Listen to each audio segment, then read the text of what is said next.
Hey, everybody, welcome back to another edition of Our Voice 360, our perspectives, our ways. I'm one half of the co hosting trio, Chad Bumgarner. I got the other half with me, Pete Hunt. What's good, family? And with that, Pete, let's go ahead and get into it, man. And as always, our podcast is brought to you by Elect Graphics and Photography. Allow your visions to become reality. And CDB Consulting, great leadership equals great results. How are you leading? And ladies and gentlemen, boys and girls, if you like what we're doing on the podcast, if you don't like what we're doing, if there's a topic that you want us to talk about or something you want to hear, please let us, or just let us know how we're doing. We want to get our feedback from you so we can continue to do this and do it the way you want, because we feel like we have information that needs to be addressed that concerns our people. Yep. And we feel like the masses need to know about it. Black, white, green, red, whoever.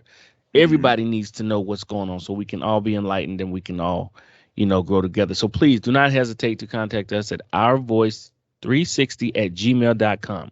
That's ourvoice360 at gmail.com. And before we get into it, it is not the trio, it is the duo. I said that earlier in the podcast. My apologies. This is the duo here. So with that, we're going to touch on, actually, it's going to be a bulk of our conversation because we feel it needs to be addressed in its totality. A lot of us being touched on here and there on different media sources, but Pete and myself, would really like to get into this thing and really try to figure out what's going on and why. And what I'm talking about is the situation with the Haiti people and them making a flee to the Americas because of the assassination. Excuse me, the assassination of their previous president. Correct me Mhm. if I'm wrong, Pete. The assassination of their previous president and the personal people who are trying to get in power now, and people are fleeing for a better life, just like the Cubans did, just like Mexicans do, just like people in other countries do Mhm. when their country is in turmoil or um, in chaos. Mhm. A lot of them would like to flee to America, where they feel like they have a better chance at life and stability. So Right. that's what we're talking on. We're discussing today in length, and we'll also, of course, we'll have the book of the week, and we'll have the Black Inventor and the Bible verse as well. So, all right, with that, Pete, let's go ahead and get into it. So, I need for you to help me fill in the gaps here because we're talking about Haiti, and Mhm. what happened was their president, uh, I guess a month or so ago, a couple of months maybe, was assassinated, and they're Right. investigating, trying to figure out, who did it. But meanwhile, the country now is in turmoil. You know what I Well, mean? well, it was in turmoil before that. I mean, we can go Yeah. back to we can go back to actually. Well, we can talk about the destabilization of Haiti back, years and years ago Mm-hmm. from France Mm-hmm. and the United States. Right. And but as recently as 2010, they had the big earthquake in 2010, and so a lot of these people um, left Haiti because of that situation, and they're still going through major reconstruction from the 2010 earthquake Mm-hmm. and hurricane, actually earthquake and hurricane, and then you follow it up with a coup attempt, an assassination of a president, and then not long ago they had another earthquake and hurricane hit the island. Right. So you have a lot of people in distress, trying to seek asylum here in the United States. Mm-hmm. And it, for me personally, it hurts because these are black people. Mm-hmm. These are black people. These are my people. And if you've been following the news, we have seen, the images of the border patrol and how they've treated the Haitian immigrants under this bridge in Right. Texas. And it's extremely sad that our people are not given the same level of respect for asylum like any other uh, group of people. And I mean, not saying that they they treat people of color, Latinos, people of African descent on a worse scale than they would anybody from Canada or any European country. So, in that, with this situation with the Haitians, it's even worse. It's even worse because they're black. And I mean, it's historical evidence of how the United States have basically carved out laws to basically tell Haitians or let Haitians know that you're not welcome here. I mean, Haitians are treated worse than Mexicans. Haitians are treated worse than Cubans when it comes to seeking asylum. Seeking asylum, which is a legal right in the United States. It is. You can come to the border and seek asylum in the United States, and they should welcome you with open arms, but that's not how our country works.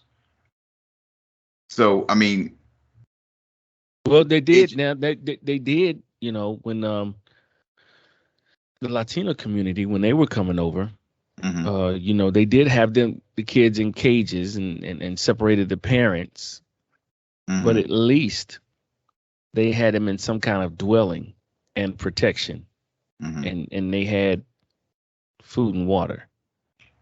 The Haitians are setting up tents under a bridge. Yeah. And I say that purposely because, you know, you may have some listeners listening that are not of our hue that are going to say, well, hey, you know, the kids from, you know, Mexico, I mean, it wasn't that great, but, you know, at least they had, my rebuttal would be, at least they had shelter and they had some type of food and clothing at minimum. It may not have been the best, but if you're looking at the two situations, you got the Haitians that weren't even allowed in. They're up under a bridge with tents. They've created, you know, a makeshift city, if you will, because they're not getting any help at all. So, but the thing is, why can't they get the same help that I know, but I'm just trying to paint the picture for the people listening that don't look like us, that may want to, you know, that may want to refute what we're trying to say. Basically, what we're saying is just be fair. Exactly. Just be fair. If you're going to let other people in and give them shelter, minimal shelter and food and clothing, then do the same for the Haitians. Then you wouldn't have such a backlash. But it's blatant, you know, for people who, you know, don't mind taking the wool from over their eyes to really see. It's a blatant difference and frankly, a flat out disrespect to people. When on one hand, you can bring them in and do it like this. And yeah, you got backlash because it wasn't the greatest, but at least you did something. To whereas on this side, you're just saying, no, you can't come in at all. Y'all basically, just stay right there. And then you want to, you know, attempt to strike or beat them with, you know, foreign objects or you know, horse reins or whips or what, you know, whatever the case is. That may or may not be necessary. You're dealing with a distressed people. So you the right people to go out to talk to them, to bring the chaos down. You don't go to a chaotic people with guns and forces. You knew they were coming. Why didn't you bring the right people out to talk to them, to settle them, and then to get them to a location where you can, I guess, gather more information or figure out what you want to do? I mean, I don't know. I'm not a Border Patrol expert, but I mean, what I'm saying seems too much like right. Okay. You know what I'm saying? I'm glad that you brought up the Border Patrol, because the Border Patrol has a very distinct slave patrol creation. The Border Patrol was created in 1924 by the Klan, the Ku Klux Klan, and racist Texas state troopers, basically, to protect the border from Mexicans. That's what it was made for in 1924, if you do your history. And We're not going to school this morning. Yeah. That's basically how it started, and that Okay. reminds you of slave patrols that Mm-hmm. was created to capture slaves back when our people were brought here to build this country for free. Mm-hmm. So that's the basis of the border patrol. So there in itself, like, I mean, that's a problem. But getting back to the Haitians and what has taken place over the past week or the past few days, Mm-hmm. and the images that we saw of white border patrol officers whipping black people with the reins of the horses, Mm-hmm. which you could call a whip. Yeah. And that takes you back to slavery and slave patrols again.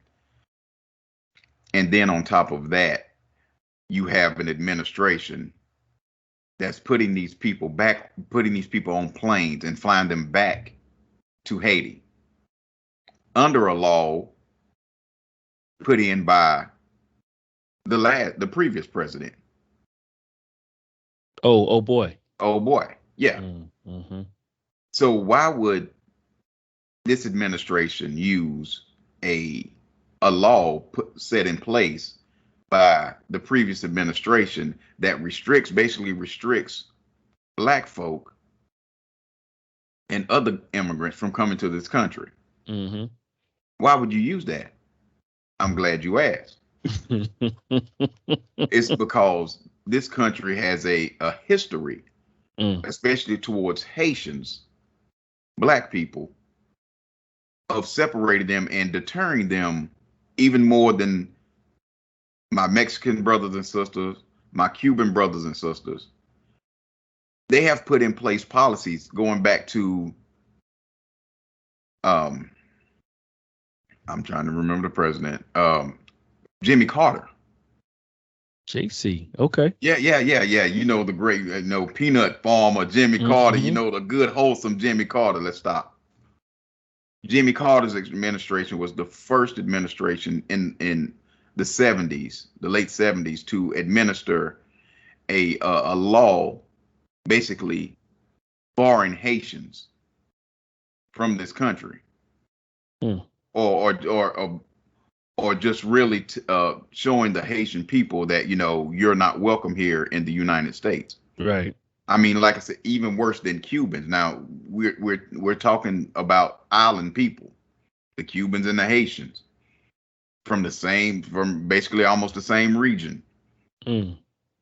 But even the Cubans were treated better than the Haitians. So they would allow Cubans to come in, and assimilate to the United States, but the Haitians had to go back to Haiti. And it even got worse during the term of Ronald Reagan, where after Jimmy Carter put in his law, people sued, of course, Mm-hmm. and sued the government, and certain things were revamped in the law, and then Ronald Reagan takes over. And so Ronald Reagan was like, okay, so we have to circumvent this law. So he sent out the Coast Guard to basically To keep them at bay. yeah, to keep them at bay from even getting to the United States, from even getting to Florida. Same thing with the Cubans. Yeah, we're gonna cut you off in the ocean. We're not even gonna allow you to get to the United States. Mm-hmm. So there's a long pattern and a long history of this country denying Haitians, in particularly, from coming and seeking asylum in this country. So this is nothing new. This has just been brought to the forefront. Yeah, or it's just history pretty much repeating itself. Well, it's not even really repeating itself. It never stopped. It just continued. It just continues. So there's no repeating. It's just continuing a set of values and a set of laws that was implemented by this country, particularly for Haitians. So and when why did we? and why Haitians? Right. Because they're black. I mean, you look at how the Border Patrol treated the Haitians, and you look how police react to black people in this country now. There's no difference. There's no difference. The only difference is we're not getting whipped like those brothers and sisters were a few days ago. Yeah, but sometimes it's even worse. Exactly. So there's no disconnect between police forces at the border and police forces in Atlanta. But see, or police forces in North Carolina, or police forces anywhere. And when it comes to black people. So there's no difference. It's ingrained in this country. If you see a black person, this is how they should be treated by police. And this goes back to the podcast we had a couple of weeks ago when we talked about symbolism being so important. Mm-hmm. Because when certain networks or any network shows this situation, they always show the black person in duress. They always show the black person as the angry person or the aggressor, when most of the time that's not the case. Right. Sometimes it is, but most of the time it's not. And then when you see certain clips of black people in rage and in anger, you make them out to be like, you know, they love to liken. Let me go back. They love to liken us to animals. Of course, yes, because anytime you hear a description of an angry black man or woman and they're fighting or in duress or in rage, they liken us to a dog or a bear, or he had the strength of, you know, a lion, or, you know, they always want to liken us to, and that's why I say it's like you said, it's ingrained in America, you know what I'm saying? But along with that is the symbolism, because now people at large that don't look like us look at this stuff and assume that we are aggressive, angry, you know, people. And I know this to be a fact because even today, when I encounter certain people that don't look like me, and whether it's in a previous job or whether it's out and about, and they start to conversate with you, because my thing is, I have a friend of mine that's like, you know, when you encounter a white person, this is them talking. They said they're conversating with you because they're trying to figure out what type of black person you are. Okay. Are you a grow, or are you an Wow. Because that's how they're going to treat you after that conversation. They're trying to figure out which kind of black person you are. It's no different than, you know, if we might be talking to a white person and saying, are they a redneck, or are they, you know, pretty cool white person? Now, obviously, it shouldn't matter the type of color you are, because I always say black people are not monolithic. You know, there's black people that like a little bit of everything. Right. So you can't, I hate when, you know, you try to categorize one person as, I think you know where I'm going with this, Pete. I'm just trying to figure out how to paint this picture for people. But my thing is, just treat people fair and you won't have to worry about what they are. Exactly. You know what I'm saying? Look at their character, look at their heart, treat them accordingly. Because the one thing I hate is when you deal with one person. Like, for instance, if I am working in an environment that is totally white, I always have this issue or concern that the way I act, the way I talk, how I think, the way I speak, they're going to assume that all black people are like that. And it's not fair to me to carry the weight of my entire ethnicity on my shoulders. Because it goes back to what I said before. We are not all the same. Exactly.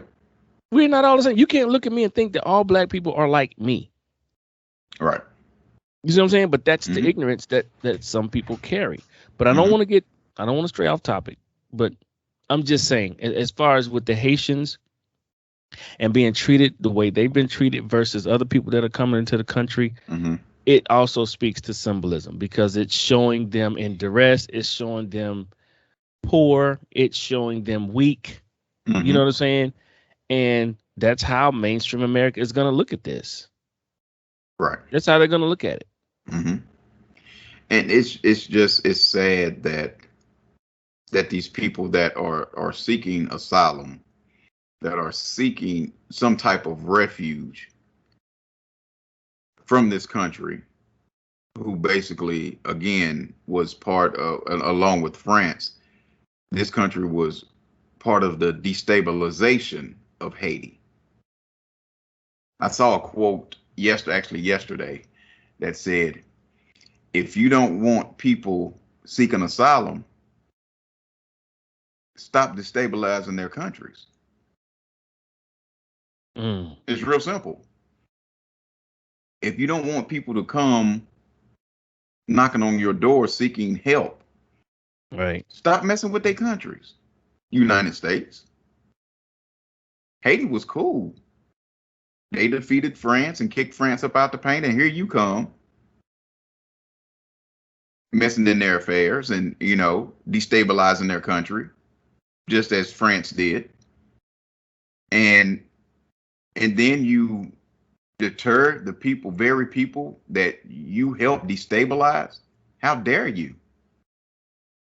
But now we're saying we're going back in to help because we had when the president got assassinated, we, as in the American government, stated that we were going to lend some help. We were going to send troops down there. We were going to lend some help to, help get them back on their feet. But No, no, no, no, no. weeks later, you got people, rolling up on our shores like, help us. Yeah. No, so this country is never in the state of helping anybody if they're not getting something out of it. You see what I'm saying? Mm-hmm. If we say we're going to help you, please believe it. We're going to send some troops and we're going to take all your resources. We're going to take whatever that you have of value in that process of helping.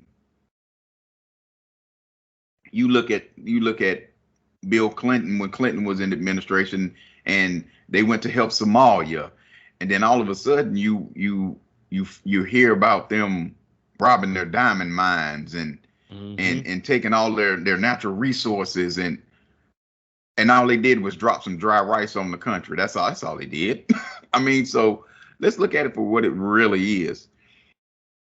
This country has again laws set in the books right now that deter Haitians particularly from coming to this country.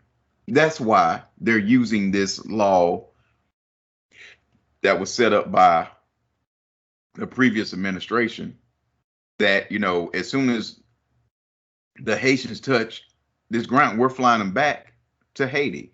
And they're using it as a humanitarian. That's the excuse. It's a humanitarian situation.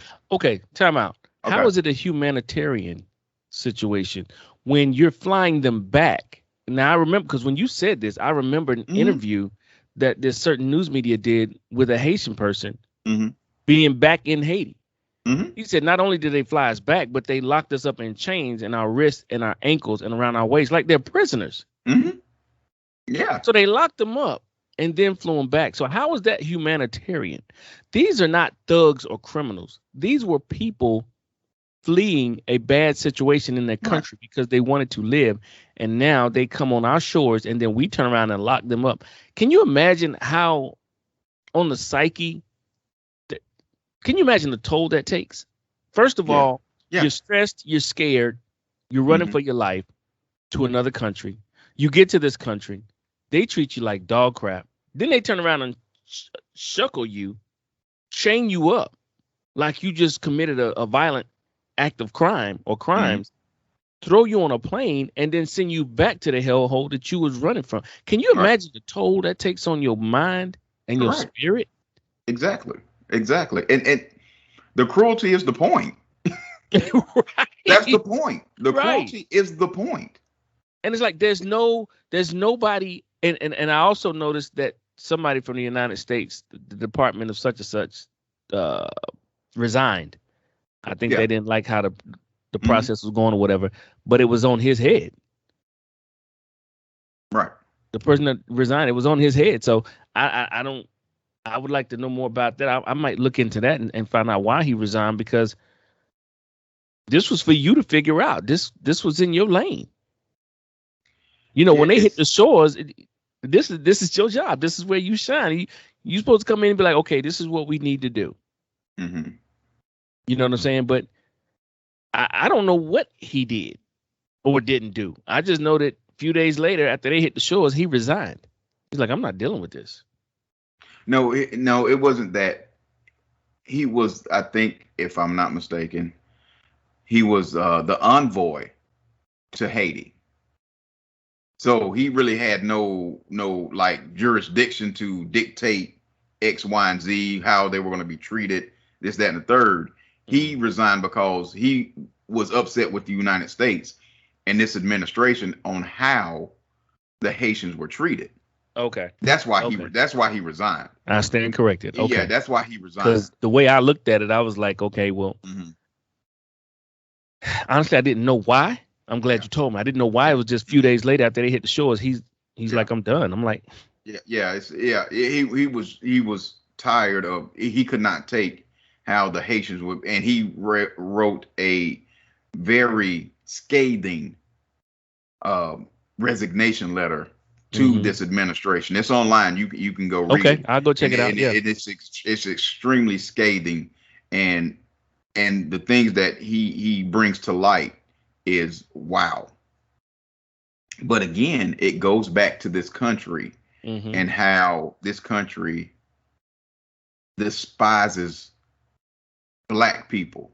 If outside of taking everything from us, whether it's our style, our food, or whatever, if they can't take, if you're no help to them making money or Mm-hmm. or anything of that sort, you're basically another N word. That's what this Mm-hmm. basically is, country is basically saying to these Haitians. You bring nothing You positive bring to no us. value. Yeah. You bring no value to us, that anything that we can take from you. So if we can't take anything from you or strip anything from you, we don't want you here. Mm-hmm. And that's what this basically is. Because why would you, in any other country? Okay, let me give you the example of what's happening in Afghanistan. We go in, we bring all our troops back home from Afghanistan. Right. They're bringing 95,000 Afghanis. Yeah. Yeah. I was gonna talk about that too. Afghans to this country Mm-hmm. with no issue. Y'all come right on in. Y'all can assimilate. Y'all can do whatever you need to do. As a matter of fact, 95,000. there were a lot of people out in the not no Midwest, maybe West, like Utah, Mhm. Montana, states like that, that were saying we'd love to have the Afghanis. They've got a place here in our state. We've got plenty of room, welcoming them, which is cool, because the whole mantra for America was bring me your poor, your destitute, your blah blah blah blah blah. So when you get these people coming in, I mean, because my thing is, if y'all mad because people are coming over here, when did you tell everybody, okay, that's enough? You never did. America's door has always been open to people who wanted a better life and opportunity. Mm-mm, mm-mm, mm-mm, mm-mm, mm-mm. No, sir. There's a little No, asterisk. There's a little no. asterisk. No, there's a big asterisk. There's a huge asterisk. There's a huge There's an asterisk. asterisk. No, no, we are welcoming to you if you're white. From the European nations. Yeah. Yeah, we'll welcome you if you're white, or if we can glean something from you. Hmm.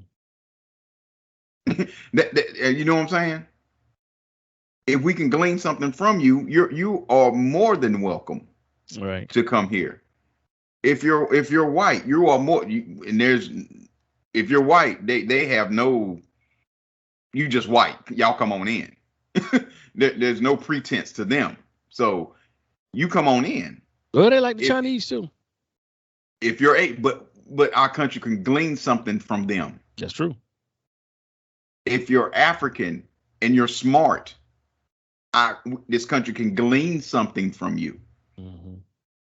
If we disheveled your country and we feel bad, Afghanistan, we feel bad because we destroyed your country, we'll bring those 95,000 Afghans to the United States because we feel bad. And call it even. Yeah, and we feel bad.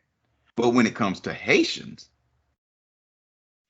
or any other group that's black, then there's a problem. And let me just preface this. Let me just preface this to our listeners and viewers at the same time. With any organization that you're a part of, whether it's a team, company, podcast like this, or if you're a citizen, you have the right to criticize the country that you live in. Well, at least here. You know, that's not true in other countries, but at least here. So if you have a problem with what we're saying, then you may be the problem. Yeah. We have a right to criticize how our government is working or not working. Mm-hmm. That's part of being a citizen. That's why you vote. It's about values, principles, and morals. If the people that are running in office line up with your values and morals, that's who you vote for. If they don't, then you don't vote for them.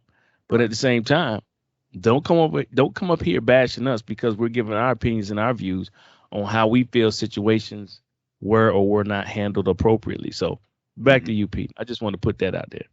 But it's just again, it's sad. It's sad that our people have to jump through this many hoops and this, that, and the third to just seek asylum, which is something that is legal. This is not something that's illegal. Right. You can come to the border, get processed, and go through steps to become a citizen, a naturalized citizen, a naturalized citizen, or whatever. Mm-hmm.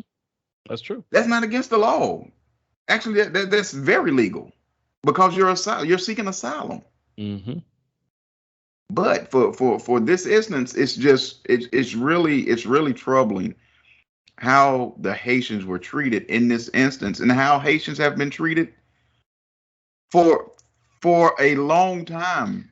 So it's just sad that it's 2021 and we're still at this place when it comes to black people. We're still at this place where we are shunned in a country that we built for free. We are shunned and treated less than. But Pete, how did we as a country not see this happening? How did we not see this coming? You understand what I'm saying? It was already destabilized, right? Mm-hmm. The president was in office at the time. He was trying to do, the best he could. He got pulled out. Well, not pulled out. He got assassinated. Mm-hmm. So now the country's really in turmoil. Mm-hmm. As a United States, one of the superpowers still, and with the intelligence that you have, how could you not see or know that this wasn't coming and to prepare ourselves? Look, the president just got taken out. We need to go send some help. But we should be prepared for some people, trying to flee to, America. Mm-hmm. How do we prepare for this? It's not about preparing. They're doing exactly what America has always done with black people. We gonna send their tails back to where they come from. And that's exactly what they're doing. And they're doing it, in the words of Joe Clark, they're doing it expeditiously. They are. They're doing it expeditiously. Mm-hmm. So, so that is the plan. That has always been the plan when it comes to Haitians. Mm-hmm. And we're sticking with just Haitians. We're not talking about anybody else because there have been laws set since the 70s specifically for Haitians and how to treat Haitians and how to deter Haitians to come to this country. Right. So this is something that's been on the forefront or has been on the forefront of this government's mind for a long time. How to deter Haitians from coming to this country, to the point where we're going to stop you in the ocean. You can't seek asylum here.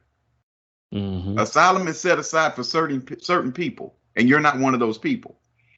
That's why you see those Haitians being treated that way at the border. That's why it took a photo or multiple photographs and videos for people to be outraged.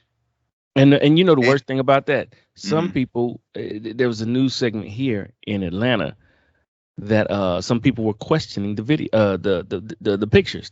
Were they real or were they manipulated? Where the Haitian had his hands up like this, and he had him by the white guy. No, not that one. Okay. The one where the Haitian was like this, and he was doing like this, and then for those of you who are just listening, he's standing up, but he's got his hands up and he's leaning backwards, and the guy on the horse was sitting on the horse over him with the reins that looked like a whip, and it looked like he was about to strike the Haitian, and people were questioning the picture, talking about, is that real or has it been manipulated? Of course they're going to question it, because there's no way America would whip anybody. No, there's no way that this country. Come on now. Well, see, that goes back to I think it was Bloody Sunday when they crossed the Pettus Bridge with MLK and a few other civil rights leaders. When he wanted it to be televised, because people in the North at the time was like, no, they're not that bad down there with racism. They're not killing black people. No, you're gonna see. So when that's why the 1964 Civil Rights Act, that's one of the big reasons why it was passed, because it was televised. Exactly. That bloodbath was televised. And when white people saw it, just like with the insurrection, when white folks saw it, educated white folks with morals and values, when they saw it, they were like, nah, enough is enough. No, it is that bad. Look, it's on your TV. It's live. You see this happening. But Chad, what's so sad about you saying that? It shouldn't take that. It shouldn't. It shouldn't take that. But when you live in a bubble, you know what I'm saying? Because a lot of people do. Depending on the kind of wealth or whatever allows you to live in a certain bubble. You can live the way you want to live if you have that money or that the connections to do so. Most of us can't live in a bubble like that. But for those of them that live in a bubble and they would actually turn on the TV to see it, then they were awakened, and they were like, whoa, I never thought this was. I mean, I've heard about it, but I just thought people were, flapping off the mouth. Why would people flap off at the mouth with things this serious? I'm not saying this for my health. Right. You know what I mean? But I agree with you. It shouldn't take that. But what really sets me off. First of all, I got a couple things. First is I'm tired of people saying this is not who we are. Yeah. Yes, it is. This is what this country was built on. You saw it. It was live on TV, right in front of your face. How can you say, well, we are not, when you see it happening? You're living in denial. This country was built on slavery. What do you mean this is not who we are? Yes, it is. This country, foundationally, what you saw in those pictures and in those videos at the border, that's what this country is foundationally built upon. Foundationally, the building blocks of this country was built on slavery. This country was built because of slavery. And theft. This country's wealth came from slavery. And theft. So yes, this country, that is who we are. How do you think we became so big so fast? Exactly. No other country has become so powerful so quickly like we did. Because we had chattel slavery. There you go. The foundation block of this country. The foundation. Yeah. So this is what our country is. Because that's what this country was built on. Second of all, where's Kamala? Oh. And we'll be right back after these messages. Yeah. Where's Kamala, Vice President? Where you at? I saw your little statement. The pictures are horrifying, and where you at? I'm just asking. Howard graduate. What's Yeah. what's your AKA, right? Mm-hmm. Where you at, sis? I, okay, I'm just saying. I mean, where you at? That's the real the question. That's what's really bothering me right now. Where Mm-hmm. you at, sis? And see that's symbolism too, because think about it. I mean, because we have a crucial point with our people, Mm-hmm. and she's nowhere to be found. Where That right there is going back to what you're saying. Where you at? That speaks volumes. where you at? Where you at? Um, Barack Hussein Obama, Michelle, where Mm. you at? Where y'all at? Yeah. Where you at now? Because I mean, You know what? we was You with you know with the photo ops and all the famous quotes and the inspirational speeches. I mean, that's all fine and good. where you at? But yeah, when the rubber meets the road, I mean, Can other than little statements that we're horrified? Nah, D, and you that think, ain't gonna work. and you know what? If Jesse Jackson was in his youth again and was healthy, just like he went overseas to get those guys out of prison back in the 80s, I believe it was, Mm-hmm. when the president couldn't do it. Mm-hmm. I believe Jesse would have stepped in. Now, I'm not sure what he could have done or what he could do, but I'm pretty sure he would have stepped in some kind of way on behalf of the Haitian people. Mm-hmm. You know who's really breathing a sigh of relief right now, and I just mentioned his name, Barack Obama. Barack, yeah, Can you imagine him, the sweating he would have done in this situation, and not saying anything bad about him, but being the black president, and this pops off in his term, bro? What you gonna do, but a re-election would have looked very sketchy. bro? What you gonna do? And what's really happening now is this administration is really hurting. If you're a Democratic voter, it's really hurting the future, because black folks in this. Mm-hmm. I mean, you ran on a platform, Joe Biden, of I'm going to basically help black folks since black folk put me in office. In so And many you words, that's what he and said. you Yeah. and you've done, when you've gotten in office and done absolutely nothing. And I know you haven't been in office but 9 months or however long it's been, but bro, we've seen more negative than we've seen positive when it comes to our people. So again, where you at? I mean, other than flying black folk back to, like you said earlier, the hellhole they came from. He already got a strike one for not, uh, getting rid of the filibuster. Because I remember Don Lemon pressing him on that town hall. Mm-hmm. You know how it affects, Yeah, people of color, yeah, black folks. yeah, Why don't you get rid of it? He won't touch it. yeah. So that's already strike one. See, the thing about not only black media, but black people, we have a long memory. Mm-hmm. We have a long memory. Mm-hmm. And so something like the filibuster that could really help us. And my Yeah. thing is the Voting Rights Act, if I'm not mistaken. Oh Every yeah, 20 years or something, that's the it's got to big. be renewed. How are we citizens and our voting right has to be renewed? You come out better leaving, giving up your citizenship, then coming back, gaining your citizenship, and being guaranteed the right to vote, as opposed to being born here as a black person, and then your voting rights have to be renewed. Yeah. And it has to be voted on by, I guess, Congress or Senate or whatever. Mm-hmm. Yeah. For your voting rights to be renewed so Mm-hmm. you can vote. So how does that work when you're a citizen? It works how they planned it. That was the plan. So again, man, it's just it's sad. it's sad that we're in 2021. We're still, as a people, even people that look like us, that don't live here, that even this country affects us negatively. Mm-hmm. That you feel bold enough that you can whip my people on TV with no consequences.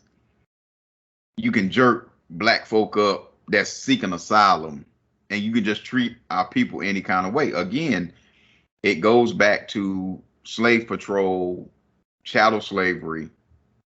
They feel emboldened when they see black folk. They feel them. The police feel emboldened because guess what? There's not going to be any consequences. Right. There's not going to be any repercussions. They're going to put us on death duty and ship us somewhere else. Mm-hmm. That's what they're going to do. So there's no incentive not to do it. Right.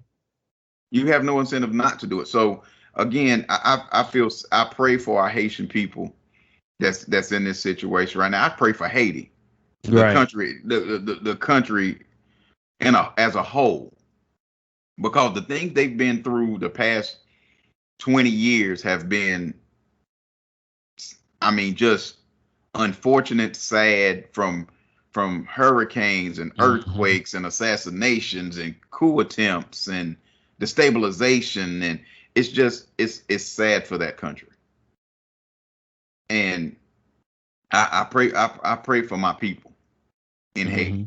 I pray for my people in Haiti. I pray for my people that's still under the bridge right now, and for those people that's being flown back for no good reason, right, to a country that's already destabilized, chained up. How you gonna chain somebody up and flying back? So it's just it's hard to watch. It's hard to fathom that this country would be this despicable towards my people, my black people. But I mean, that's par for the course when it comes to our people in this country. I mean, you know what I'm saying?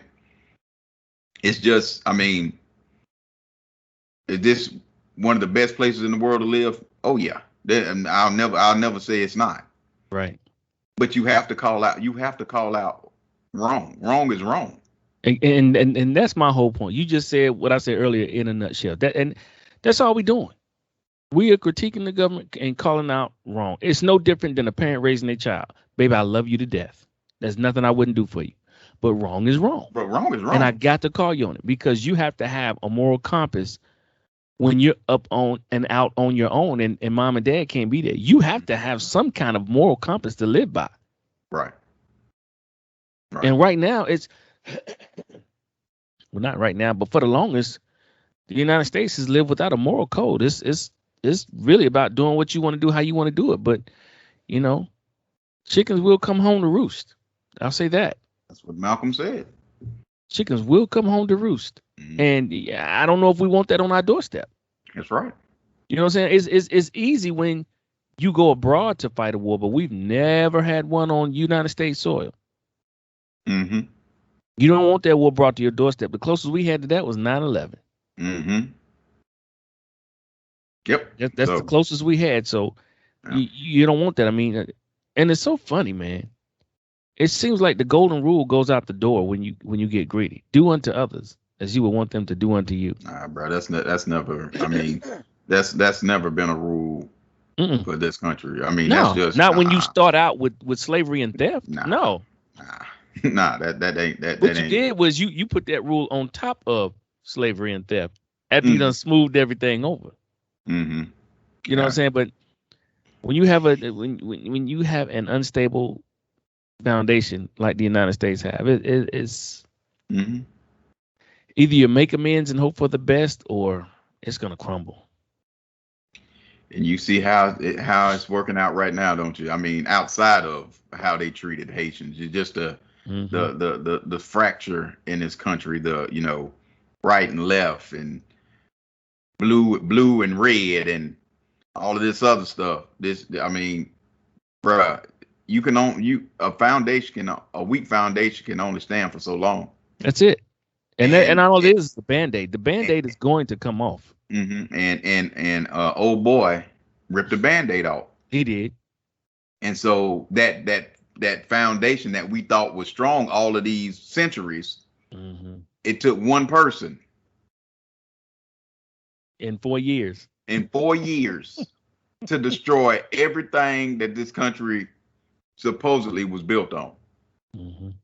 One person. That's how weak the foundation of this country has been for hundreds of years. We've been hanging on by a thread for hundreds of years because we, as a country, basically was like, okay, can't nobody be that bad. You know, that they would go against everything that we've built for hundreds of years.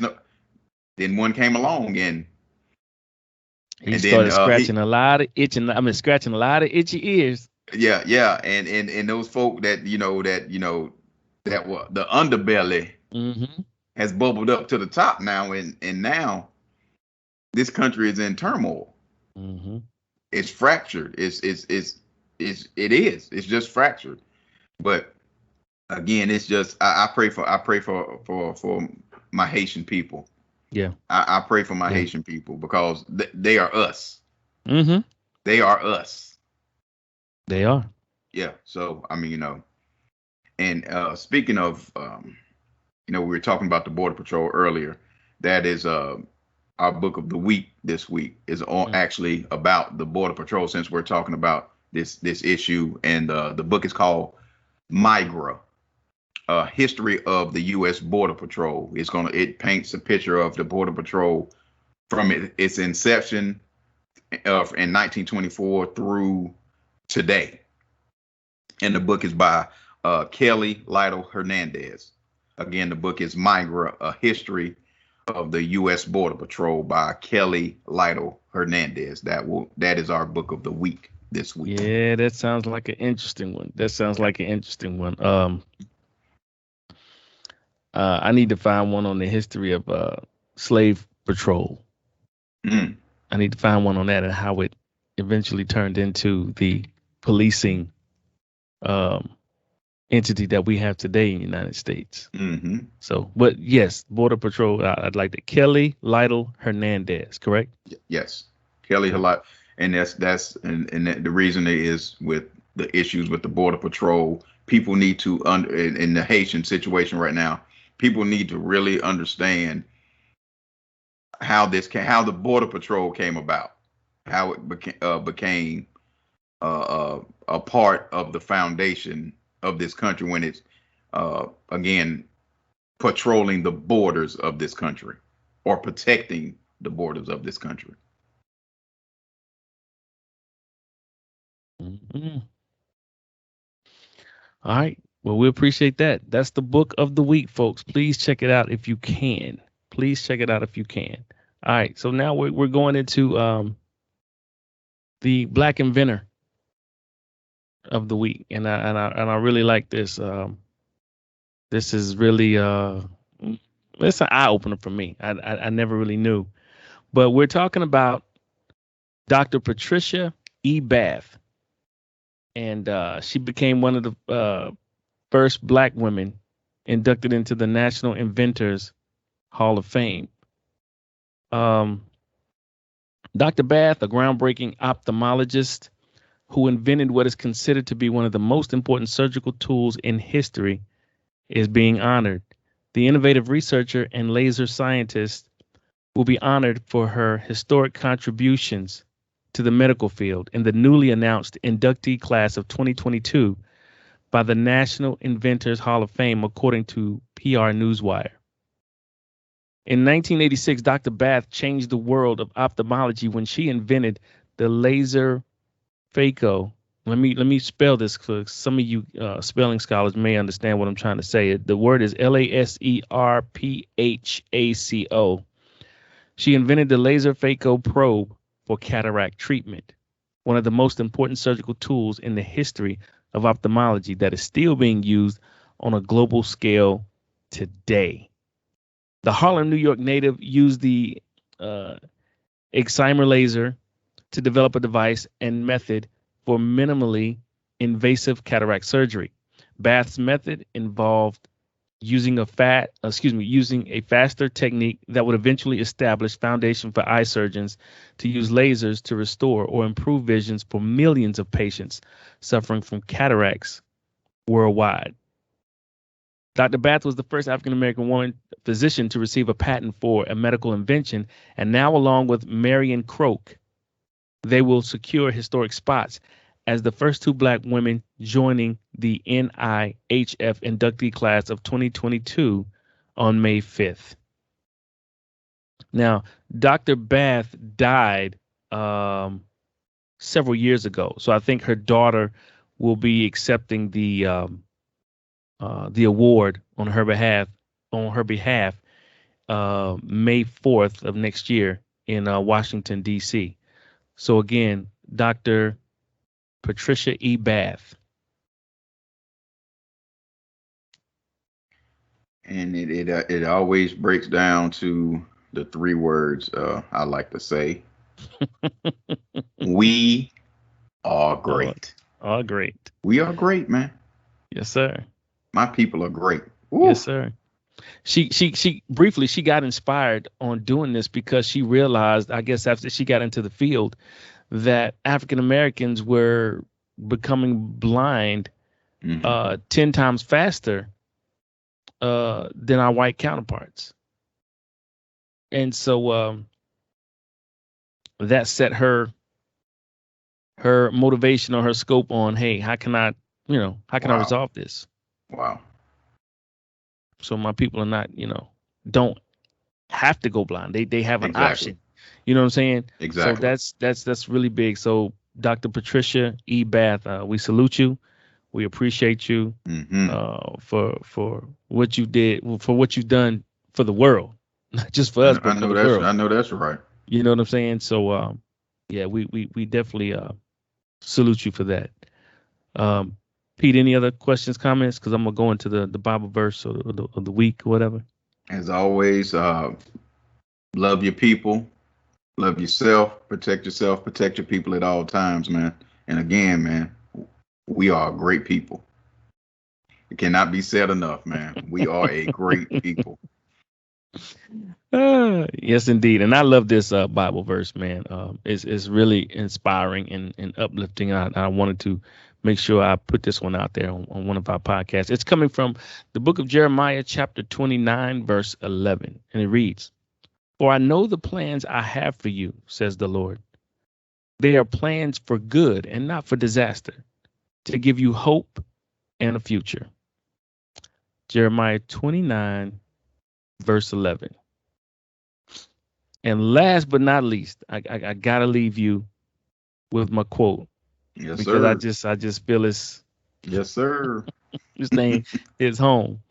And this is from Brother Marcus Garvey. He says, "Never forget that intelligence rules the world and ignorance carries the burden. Therefore, remove yourself as far as possible from ignorance and seek as far as possible to be intelligent." My people, our people, strive to be intelligent. Do your research. Education is the key. Yes, sir. Intelligence, he's telling you, intelligence rules the world and ignorance carries the burden. So look at the people in our country alone who's carrying a lot of this burden. That should tell you something. Ooh. That should tell you something. Ooh. Ignorance carries the burden. If we are carrying a lot of burden in this country, we got to wise up